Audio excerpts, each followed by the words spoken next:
సహోదరి సహోదరులారా, ప్రభువైన యేసుక్రీస్తు నామములో హృదయపూర్వక వందనాలండి. ముందుగా ఇంత మంచి సమయాన్ని ఇచ్చిన తండ్రి అయిన దేవునికి ప్రభువైన క్రీస్తు ద్వారా కృతజ్ఞతాస్తుతులు చెల్లిస్తున్నానండి. వందనాలండి. వాక్యం చదువుకొని ప్రార్థన చేసుకున్న తర్వాత పాఠంలోనికి అంటే మత్తయి గారు రాసిన సువార్త 28వ అధ్యాయం. మత్తయి గారు రాసిన సువార్త 28వ అధ్యాయం 1వ వచనం నుంచి. విశ్రాంతి దినము గడిచిపోయిన తర్వాత ఆదివారమున తెల్లవారుచుండగా మగ్దలేని మరియు వేరొక మరియు సమాధిని చూడవచ్చిరి. ప్రార్థన చేస్తుంది.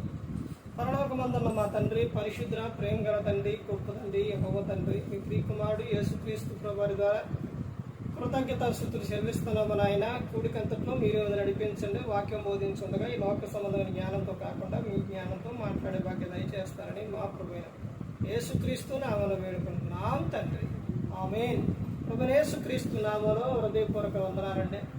దేవుని కుమారుడు యేసుక్రీస్తు ప్రభువు ఈ లోకానికి వచ్చిన తర్వాత పరలోక రాజ్యం సమీపిస్తుంది కనుక మారు మనసు పొందమని ప్రకటింప మొదలుపెట్టారు.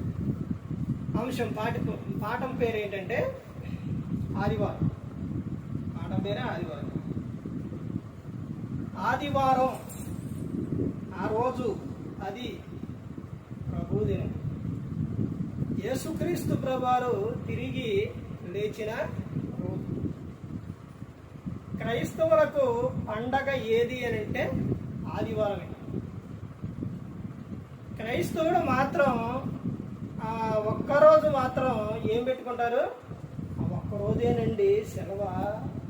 ఆ ఒక్కరోజే తినాలండి, ఆ ఒక్కరోజే తాగాలండి, ఆ ఒక్కరోజు ఆ రోజే ప్రయాణం చేయాలండి, ఆ రోజే అన్నీ ఆ రోజే పెట్టుకుంటారు.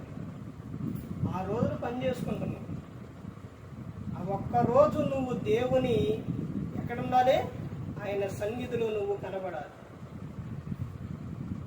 అంటే తర్వాత వద్దానంటే తర్వాత కూడికలు అయితే కూడికి వెళ్ళాలి, మీటింగ్ అయితే మీటింగ్కి వెళ్ళాలి, ప్రార్థనకు వెళ్ళాలి. ఆదివారమున ప్రభు తిరిగి లేచారు అని యేసుక్రీస్తు ప్రభువారు దగ్గరకు సమాధి దగ్గరకు స్త్రీలు ఎప్పుడు లేచారంట? వాళ్ళు చాలా చీకటి ఉండగానే వాళ్ళు బయలుదేరి ఇదిగో ప్రభువారు చెప్పారు ఆయన తిరిగి లేస్తారు అని ఆ పరుగు పరుగున వాళ్ళు అక్కడికి వెళ్ళారు. అక్కడికి వెళ్ళి తొంగి చూస్తే అక్కడికి వెళ్ళి చూస్తే యేసుక్రీస్తు ప్రభువారు లేరు. ఆ తర్వాత వాళ్ళు వచ్చి తర్వాత సందర్భాల్లో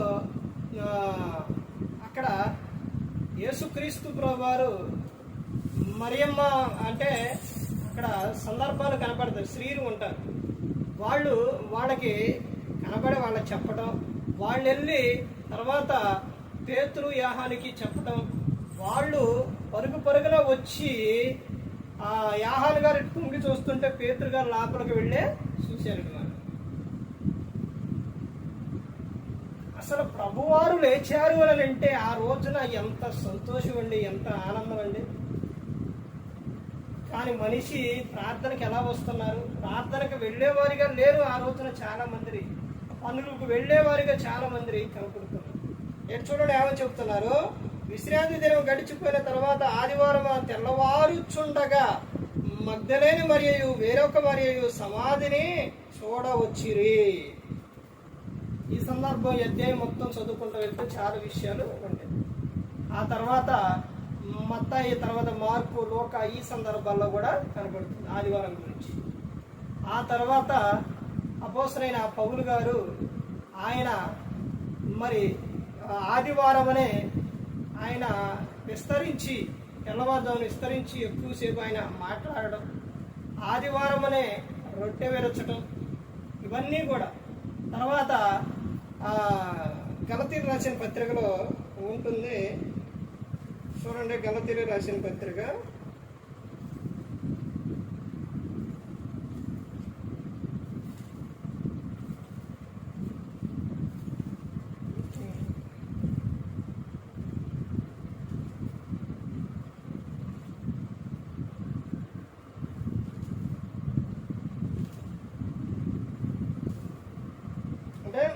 గలతీ సంఘానికి చెబుతున్న విషయం, పత్రిక కాదండి, అంటే వాళ్ళకి చెబుతున్న విషయం. అది ఆ విషయం ఎక్కడ ఉంటుందని అంటే కొరింథీయులకు రాసిన మొదటి పత్రిక 16వ అధ్యాయంలో ఉంటుంది. అంటే గలతీ సంఘానికి చెబుతున్న విషయం చూడండి. పరిశుద్ధుల కొరకైన సందా విషయం అయితే నేను గలతీయ సంఘములకు నియమించిన ప్రకారం మీరుని చేయుడి. నేను వచ్చినప్పుడు చందా పోగు చేయకుండా ప్రతి ఆదివారమున మీలో ప్రతివాడును తాను వర్ధిల్లిన కొలది తన యొద్ద కొంత సొమ్ము నిల్వ చేయవలెను. ఈ రోజున కానుక అని గన వస్తే అసలు బయట ఉన్న సేవకులు అంటే విశ్వాసులు కానీ సేవకులు కానీ అసలు ఏమి మాట్లాడుతున్నారు అని అంటే వాళ్ళ నోటికి వచ్చినట్టు మాట్లాడుతున్నారు. సన్న కానుక గురించి మాట్లాడితే చాలు వాళ్ళు ఇష్టానుసారంగా మాట్లాడేస్తున్నారు. కడుపు నిండి వాళ్ళకి ఎలా ఉంటుంది అసలు ఆ విషయాలన్నీ కాదండి. ఒక విషయం గమనించండి, బైబిల్ గ్రంథంలో ఏదైతే ఉందో అదే చెప్పేది. సొంత మాటలు కాదు, బయట మాటలు కాదు చెప్పేది. సేవకుడు గురించి చెబితే ఒకరికి బాధ, సందాల గురించి చెబితే వీళ్ళంతే ఇక కానుకల గురించే చెబుతారంటారు. ఎన్ని విధాలుగా మాట్లాడుతున్నారు అంటే రకరకాలుగా మాట్లాడుతూ ఉన్నారు. ఇక్కడ ఏమని చెప్తున్నారు అపోస్తలుడైన పౌలు గారు, పరిశుద్ధుల కొరకైన సందా విషయం అయితే నేను గలతీయ సంఘములకు నియమించిన ప్రకారం మీరును చేయుడి అని చెబుతున్నారు. అలా చేయండి అని చెబుతున్నారు. నేను వచ్చినప్పుడు చందా పోగు చేయకుండా ప్రతి ఆదివారం మీలో ప్రతివాడును తాను వర్ధిల్లిన కొలది తన యొద్ద కొంత సొమ్ము నిల్వ చేయవలెను. ఇది కన్నా కట్ చేసి స్టేటస్ కానీ ఫేస్బుక్ కానీ యూట్యూబ్లో పెడితే ఈ విషయం ఎంతమందికి కోపాలు వస్తాయో. ఇక వీళ్ళకి ఇంతే, వీళ్ళు కానుకల గురించే చెప్తారు, ఇక దేని గురించి చెప్పరు. మరి పౌలు గారు ఆదివారంలో ప్రతి ఆదివారం నువ్వు వర్ధిల్లిన కొలది నీ దగ్గర కొంత సొమ్ము ఉంచుకోమని చెబుతూ ఉన్నారు. దేవునికి ఇచ్చే విషయాల్లో దేవునికి ఇస్తే దేవుడు అంతకంతకు అభివృద్ధి చేస్తారండి, అంతకంతకు ఇస్తారు. ప్రతి ఆదివారమున చేయవలసిన విషయం ఇది. ప్రతి ఆదివారమున ఆయన సన్నిధిలో కనపడాలి. ఎందుకనంటే ఆయన ఆదివారమున ఆయన తిరిగి లేచి ఉన్నారు. అది పండుగ దినం, ప్రభు దినం. అది ప్రతి ఒక్కరూ గమనించుకోవాలండి. ఆ రోజే పనులు పెట్టుకుని ఆరాధన అనేది మానేయమాకండి. రోజు రోజుకి కాలము సమయములు ఏమైపోతున్నాయి, గడిచిపోతున్నాయి, వయసు అయిపోతుంది, మనం వెళ్ళిపోయే సమయం కూడా అయిపోతూ ఉంది. ఇంకా ఎప్పుడు నువ్వు మారేది, ఇంకా ఎప్పుడు నువ్వు మార్పు చెందేది, ఇంకా ఎప్పుడు ఎంతకాలం కుటుంబంలో నువ్వు నీ ఇష్టానుసారంగా జీవిస్తూ భర్త మీద అరుస్తూ భార్య మీద అరుస్తూ పిల్లల మీద అరుస్తూ ఎంతకాలం ఇంకా నువ్వు ప్రేమ లేకుండా ఎంతకాలం నువ్వు ఇంకా అలా జీవిస్తూ ఎన్ని వాక్యాలు చెప్పినా దేవుడు నీతో ఎంత మాట్లాడుతున్నా నువ్వు ఇక్కడ మార్పు చెందకపోతే ఇప్పుడే యేసుక్రీస్తు ప్రభువారు వస్తే, ఒకవేళ ఇప్పుడే దేవుడు నీకు అక్కడికే రాస్తే ఒకసారి ఆలోచించు నీ పరిస్థితి ఏంటో. ఒకసారి గమనించండి. నీవు నీ తర్వాత తరానికి నువ్వు ఎలా ఉండాలి, మాదిరికరంగా ఉండాలి. అలా జీవించాలి ప్రతి ఒక్కరూ కూడా. క్రైస్తవులు క్రీస్తుకు సాక్షిగా జీవించాలి. ఆదివారం అది చాలా అద్భుతమైన రోజు. అందుకనే ఆ రోజున ప్రతి ఒక్కరు గమనించుకోవాలి. పెందరకాడనే ఆయన దగ్గరకు నేను ఆరాధనకు వెళ్ళాలి, నేను ప్రార్థనకు వెళ్ళాలి. ప్రభు తిరిగి లేచి ఉన్నారు నా కోసం, సిలువలో మరణించారు, ఇప్పుడు తిరిగి లేచి ఉన్నారు నా కోసమే. నేను వెళ్ళాలి, ఆయన నేను ముందుగా వెళ్ళి నేను పాట పాడాలి, వాక్యం వినాలి. అవన్నీ కూడా ప్రతి ఒక్కరు కూడా అనుకోవాలి, సిద్ధపడి ఉండాలి. అప్పుడే ప్రార్థన జరిగితే, ఆరాధన జరిగితే అప్పుడే మనం ఉతుకుతాం బట్టలు, అప్పుడే బోలు తోముతాం, అప్పుడే కూరలు వండుతాం, అప్పుడే వంట చేస్తారు, అప్పుడే అన్నీ చేస్తారు.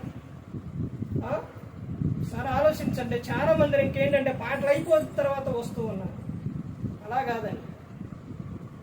నువ్వు ఎక్కడికైనా పనికి వెళ్ళినా పనికి సగం పని అయిన తర్వాత వెళ్తావా? జాబ్కి వెళ్ళేటప్పుడు లేటుగా వెళ్తావా? స్కూల్కి పిల్లలు పంపించేటప్పుడు లేటుగా పంపిస్తావా? ఒకసారి ఆలోచించండి. ప్రతి ఒక్కరు కూడా తెలుసుకోవాలండి. ఏదైనప్పటికీ కూడా మనం అన్ని విషయాల్లో ముందుంటారు, కానీ దేవుని సన్నిధి అంటే, దేవుని ప్రార్థన అంటే, వాక్యం అంటే మనిషి మీద ఒక 100 కేజీలు బరువు పెట్టినట్టు ఎంతో పడిపోతూ ఉంటారు. నిన్ను నిత్యం కాపాడేది దేవుడు, నిన్ను రక్షించేది దేవుడు, మన కోసం ప్రాణం పెట్టింది యేసుక్రీస్తు ప్రభువు, మనం నడిపిస్తుంది పరిశుద్ధాత్మ దేవుడు. మనం ఎంత భక్తిగా ఉండాలండి, ప్రతి ఒక్కరు గమనించుకోవాలి. ఏ ఒక్కరు కూడా నశించి నరకానికి వెళ్ళిపోకూడదని యేసుక్రీస్తు ప్రభువు ఈ లోకానికి వచ్చి మనందరి కోసం శిలువలో తన ప్రాణాన్ని పెట్టి ఉన్నారు. మరి ఈ విధంగా నిలబెట్టి మాట్లాడించిన తండ్రి దేవునికి కృతజ్ఞతాస్తుతులు చెల్లిస్తూ, ఇంతవరకు శ్రద్ధగా ఉన్న మీకు ప్రభు పేట నా హృదయపూర్వక వందనాలు చెల్లిస్తూ ఈ మాటలు అందరికీ వందనాలు.